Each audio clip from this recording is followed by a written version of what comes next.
Hello friends, welcome to part 2 of me reacting to your unpopular K-pop opinion. I was pleasantly surprised by how well that first video did. I was really nervous before posting it, so seeing it get so much positive feedback really made me feel much better about posting it. Let's just get into it, shall we? JYP needs to promote girl and boy groups equally, but we've been known. I don't actually know that much about JYP and their treatment of their groups. I know that they're definitely not that great at promoting Stray Kids and GOT7 compared to ITZY and TWICE. Even I can see that as a TWICE stan. They definitely do push the girl groups much more than the boy groups. And I know that recently there's been this whole thing with GOT7 where Agases have like had enough with JYP and they sent a truck or something. I don't know exactly what happened, but I'm glad that it seems to be getting at least a little bit of attention. GOT7 especially seems to really be put on the back burner all the time, which is ridiculous because they're a really talented group. There is a thing in K-pop that saddens me. People often say there's no age to like K-pop, but to a certain extent I disagree. Anyone can like K-pop, but when it comes to standing groups, I don't know. There aren't many idols my age, only older. With the new generation that is on its way, there will be idols considerably younger. I feel like I won't be able to connect with new and younger groups. It'll be hard to relate to them and watch them. It's just weird for me standing and watching stages of someone younger than me.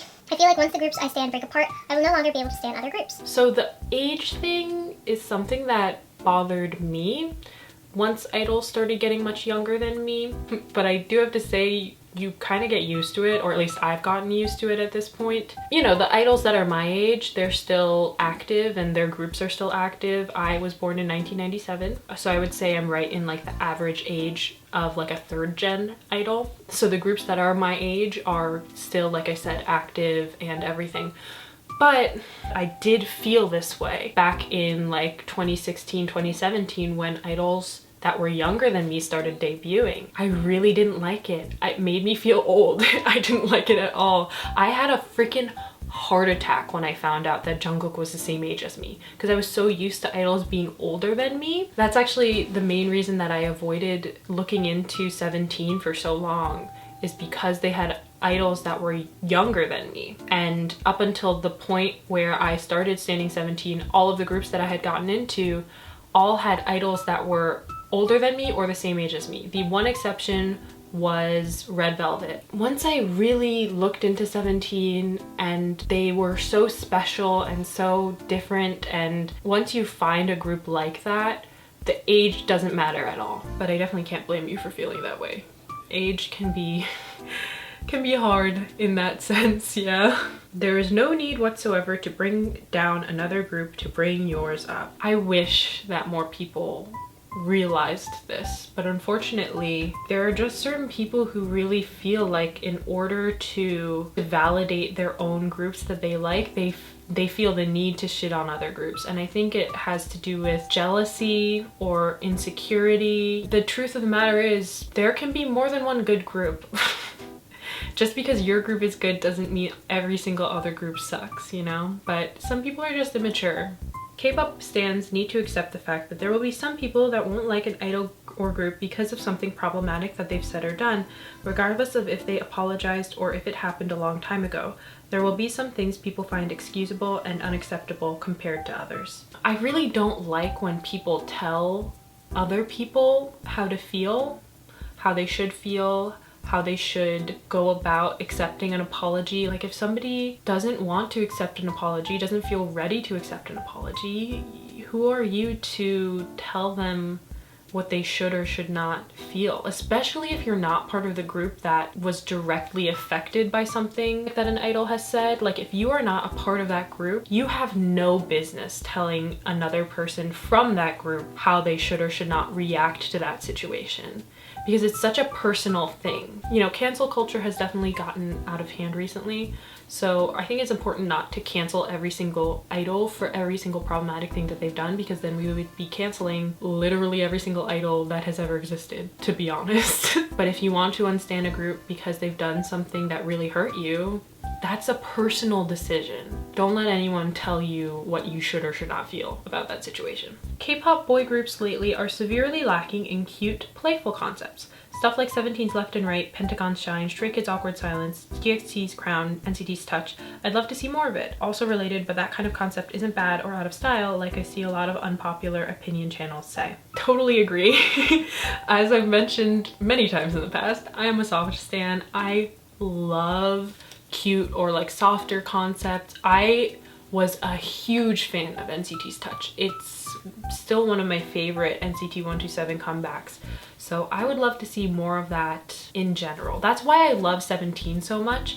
Recently, they've been doing a lot more mature stuff. Stuff like Left and Right or Oh My, like those are always my favorite 17 comebacks. Actually, my favorite 17 comeback is Home, but I love the more cutesy or lighthearted stuff. Recently, a lot of boy groups have been doing more hardcore or dark concepts, which I also really love. I'm always a bigger fan, to be honest, of the cuter concepts, yeah. 17 are definitely the best dancers in terms of groups, but EXO's Kai is definitely the best dancer in K-pop as a whole. I definitely agree with the first part of that comment, but I don't know if I can fully commit to EXO's Kai when an entire Lee Taemin exists.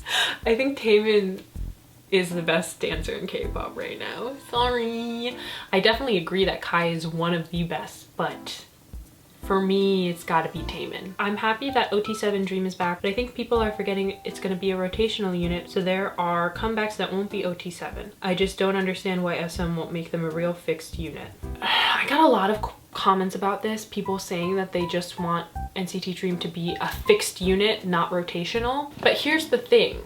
If they were a fixed unit and not rotational, we would either A, get a lot fewer comebacks than we want from NCT Dream, or B, Mark and Haechan would end up being incredibly overworked if they end up getting as many comebacks as we want. Does that make sense? If 127 or Super M are having a comeback, that way Haechan or Mark can end up not participating in the comeback. We can have a 5 Dream comeback. That way NCT Dream can continue having regular comebacks without overworking Mark or having the remaining 5 members having nothing to do. I also really hope that they end up utilizing NCTU, since they did say that 5 Dream can now participate in NCTU comebacks. I hope they actually end up doing that, because NCTU has just been sitting in the corner collecting dust recently. I'm not upset that they're a rotational unit at all. I think it's a smart move. I hate the love yourself concept in K-pop. I struggle with a whole bunch of personal mental problems, and sometimes lyrics do help,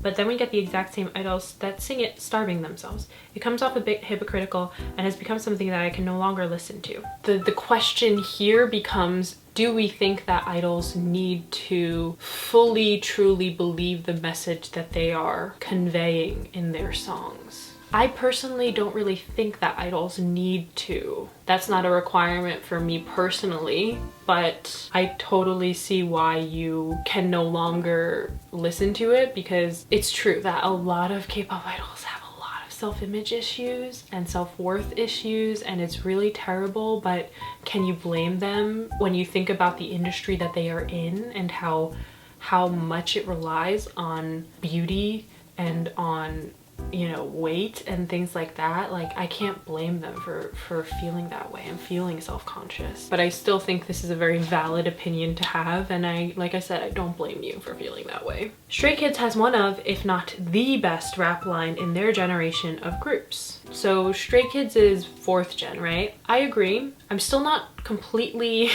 sure of the whole generation thing. Like, I don't fully understand it, I'm not gonna lie. I would say that the only other 4th gen groups that come to mind for me personally in terms of rap line are The Boys and ATEEZ, but I think that Stray Kids is really on another level. In no particular order, my favorite rap lines in K-pop as a whole are Stray Kids, BTS, NCT, Monsta X. Can't beat them. Need to normalize friendships so we can get more interactions between idols like Mina and Mark, without people claiming these idols are in a relationship from having 3 seconds of eye contact and overanalyzing shit. Definitely. I think we also need to normalize idols dating as well. Normalize friendship, normalize just interaction between idols. People should stop over babying their idols. No, I'm not saying it's okay to sexualize, and it's totally fine to call them cute and appreciate them in that way. But getting mad whenever an idol acts sexy and saying they can't do that, they're babies, is just plain dumb and you look like a clown. Let them do whatever they want. Babying idols too much can be pretty toxic sometimes. Like, I remember during the Dream Show when Jeno ripped open his shirt, he got a lot of backlash and people were hating on him and, you know, saying all these things about him just because he opened his shirt. The thing is, a lot of people were saying he can't do that, he's, you know, he's a baby, he's young, he's bleh. He's an adult.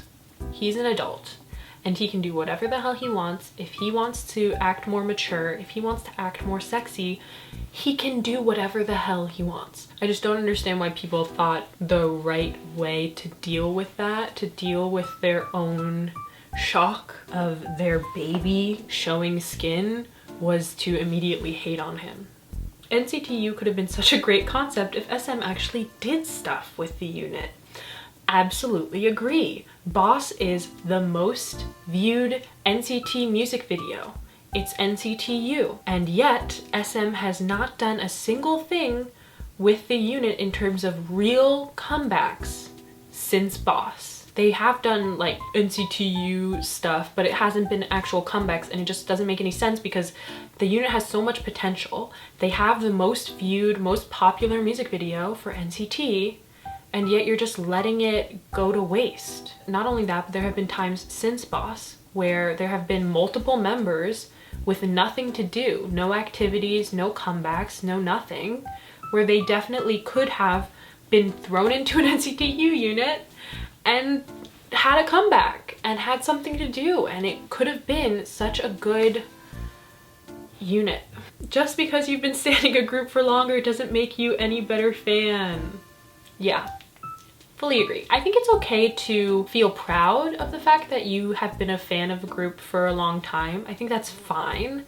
But once you start weaponizing that and using it to discredit any other newer fans or using it to gatekeep newer fans, that's where I draw the line. I cannot stand any type of gatekeeping. As someone who used to stand and listen to BTS only when I found out about them, I find the phrase BTS paved the way annoying now. It used to be like, oh nice, from unknown to known worldwide.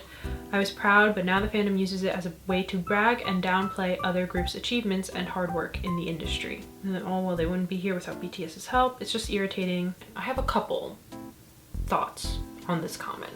So I agree that it can be really annoying when armies, let's just say it, armies, try to use BTS's achievements to invalidate another group's achievements, saying they are only popular because of BTS, they are only here because of BTS, or when they act like K-pop did not exist before BTS, because that's just not true. You know, there are other groups who have made so many incredible achievements before BTS was even debuted, you know? But at the same time, we cannot deny that BTS has had an incredible influence on K-pop as a whole, on the international market for K-pop in particular. Because even though K-pop was internationally known before BTS debuted, there were nowhere near the same amount of K-pop fans as there were after BTS blew up. I myself am kind of proof of this. I listened to K-pop before BTS really blew up. I was more of a casual fan, but once BTS won the BBMA in 2017, that was when I started really looking into K-pop groups and really getting to know them and really becoming like a super fan. I think BTS definitely drew a lot of people into K-pop and in a sense did pave the way. But I do agree that it is shitty when people use it to downplay other groups' achievements. NCT needs more in-group interaction. Some managers need to be fired. SM needs to promote their Chinese members more, and treatment needs to be better. I agree with 3 parts of this comment. The treatment part, the in-group interaction part, and the promotion part for their Chinese members. As far as managers being fired, I always get really uncomfortable when people say stuff like this, because the thing is, you don't know what being a manager entails. You don't know what the members' relationship to their managers is. You don't know what goes on behind the scenes, really. Like, you can guess, but you don't know. So the fact that people jump to conclusions just from what they've seen about certain managers and go to these great lengths to say that these managers are mistreating the members and need to be fired. I just think it's inappropriate and it makes me uncomfortable when people say that. Stray Kids has not released a good title track and album since Miro. Not saying the songs they released since Miro are bad per se, but I haven't enjoyed any of their songs as much as I did with Miro and the entire mini album. Side Effects was alright, and Levanter was another okay song. God's Menu also doesn't do it for me. I like some of the songs off the album though. A bold comment. I'm a casual fan of Stray Kids, but I will say I'm obsessed with God's Menu. I'm obsessed with it. I have been watching it nonstop, streaming it and watching all their stages. I don't know what it is about God's Menu, but I am just so in love with the song and the music video and the dance, and just everything about it really vibes with me for some reason. So I can't say that I agree with this because God's Menu is my favorite Stray Kids comeback. Although I really liked My Pace as well. You know, you're entitled to your opinion. I just don't agree. I'm so sorry about the lighting. It's really cloudy all of a sudden. I need idols to stop using snow filter, if you know what I mean. They are already gorgeous as they are, and honestly they're more attractive without using it. And of course this also applies to people that always whitewash their photo. I really don't like snow filters. Like, here's the thing, I don't mind if idols apply a light filter to their photos. I think filters can add a little bit to a photo, but when they really lay it on thick, that's kind of where it's like, okay, you literally look like a ghost, please stop. I think a lot of idols become really dependent on the filters and they no longer feel comfortable being on camera or posting selfies without laying a really thick filter on it, and that's, I think, where there tends to be a big problem. I don't like snow filters. I wish they would stop using them. I miss BTS on Korean variety shows, and I kind of miss those times when they were still not that big, like world domination big. Don't get me wrong, I'm actually grateful for BTS being famous, and they totally deserve it, but I just feel like they're so pressured in making music and people are expecting too much from them. I definitely see where you're coming from with this comment. I can't attest really for the time before they were world domination big.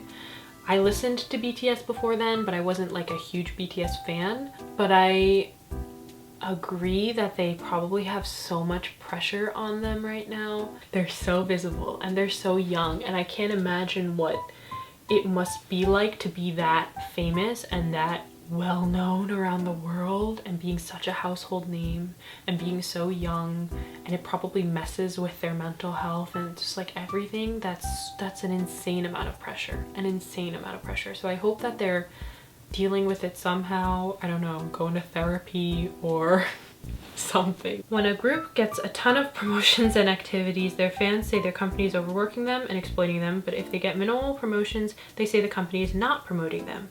Make up your mind, what do you want? Yeah, it must be hard for companies to find a balance in that. I'm not a CEO of these companies, so I don't really know how much work is good and how much work is bad. But I think fans really like to just judge the companies that I am one of those fans. I am one of those people who loves blaming the company for all of the group's woes, but it really is the company's fault. I feel like some idols are not in it because they like music. I know being an idol is really hard and that people who are in the industry have to care about what they do in order to get through all the hardships, but sometimes it feels like they are more in it because of how popular it is, the lifestyle. That's why I really appreciate artists who write and produce their own songs. I feel like some idols don't have a real passion for music, but I don't want to judge. I think a lot of trainees who get into a trainee program and try to become an idol because of the lifestyle and because of how popular it is, I think those are the people who don't make it through the trainee process, because they probably figure out really quickly that it's not worth it. Being a trainee is hard. Being an idol is hard, and it's not glamorous and it's not fun. I mean, I guess it could be fun, but it's a job. It's a really difficult job. So I think the people who get into it for the wrong reasons are not the ones who end up making it all the way through a training program. I'm sure there are some that slip through the cracks though.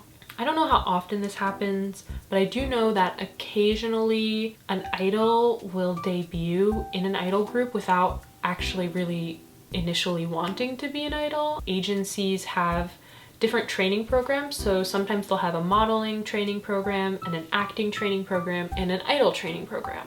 So sometimes agencies will take people from the modeling or the acting programs and put them into idol programs and debut them as an idol and say, well, you'll get modeling jobs or acting jobs once you debut as an idol. I don't know if it should be a requirement for an idol to be like obsessed with music to debut though. I think we can all admit that being an idol is not all about music. A lot of it has to do with visuals and a lot of it has to do with, well, performance and things like that. And I think it's also pretty easy to detect that level of devotion to music within groups. People say that boy groups are much better than girl groups, but I don't think they understand how sexist the industry is.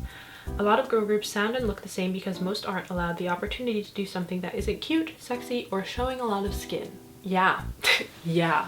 I think this definitely especially carries over to choreographies that girl groups do. I think a lot of agencies hold their own groups back and almost sabotage their own groups and only allow girl groups to do very particular choreographies and concepts. I saw someone saying that the reason that girl groups don't do really complicated choreography is because, oh well, girls can't really handle certain choreographies, they get periods and like physically they're just not as able to do it as boys are. That's not exactly what they said, but it was to that effect. But the thing is, that's bullshit, because if girls train and if they are physically fit, they can do whatever the hell choreographies they want to do. I will say that there is something to be said for cute and sexy concepts. I really like cute concepts. I like sexy concepts. Also, within K-pop, a lot of people tend to not take girl groups seriously at all, and it's so disrespectful and I hate it so much. Like a few years ago, it was this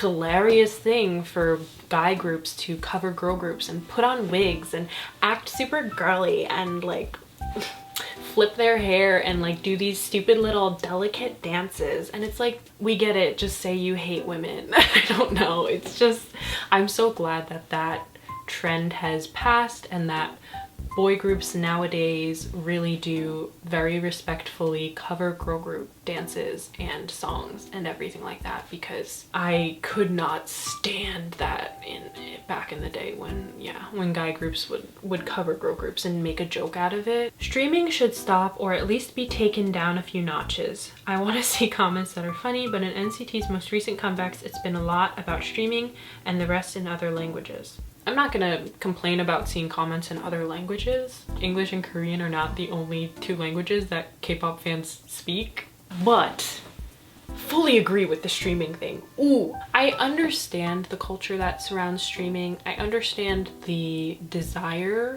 to make a music video and a song really popular and really successful, like really show that their hard work paid off. But streaming has just gotten way out of hand, in my opinion, in recent years. A lot of the time it feels like comebacks are more about numbers than the music itself and the art itself. I don't love it. Also, something that I see quite often that I try to avoid as much as possible is people who shame fans for not streaming enough, who shame fans for not voting. Even though it's good to do those things and to support your idol in that way, I think there's more than one way to support the group you're a fan of. And there's more than one way to be a fan and to be a good fan. Because what does that even mean, being a good fan? Who decides that, really? This goes back to the whole policing thing and gatekeeping thing. I hate it. I hate it so much. There are different ways of being a fan and of supporting your idols. Some people stream, some people buy albums, some people vote, some people create content, some people do all of those things. Some people do 2 of those things, some people do 3 of those things. But no matter what you do, whether it's streaming, whether it's creating content, whether it's voting or buying albums or whatever the hell you want to do, I don't think that it's fair to shame a person for not doing one of those things. To call yourself a fan, you don't even need to do any of those things. In my opinion, the one requirement of calling yourself a fan of a group is to like the group. That's literally it. Because not everyone has the means, the time, the money to do certain things, and not everyone's life revolves around K-pop. Of course, it's fine to encourage people to stream. It's fine to encourage people to vote. I just think it's ridiculous to expect somebody to stream 24/7 and vote on every single platform and buy every single album and, you know, watch every single video that your idol is in, create all this content and all, like, it's just unreasonable to expect every single person to do all of those things. You don't need to stream. You don't need to vote. I'm sorry. You can call me a bad fan. Not everyone has the time to stream. Even if they do have the time to stream, they don't need to stream. I'm sorry. I'm gonna say it. You don't have to fucking stream. Anyway, sorry. I did not mean to get quite so heated about that, but it's something that I really feel strongly about. We're gonna end it here because I've been talking for over an hour yet again. If you guys want me to do yet another one of these videos, seems like you guys enjoy them, I would be more than happy to do so. I might need to ask for some more unpopular opinions next time, but let me know what you think about my opinions. Be kind in the comments, and I'll see you in the next one. Bye.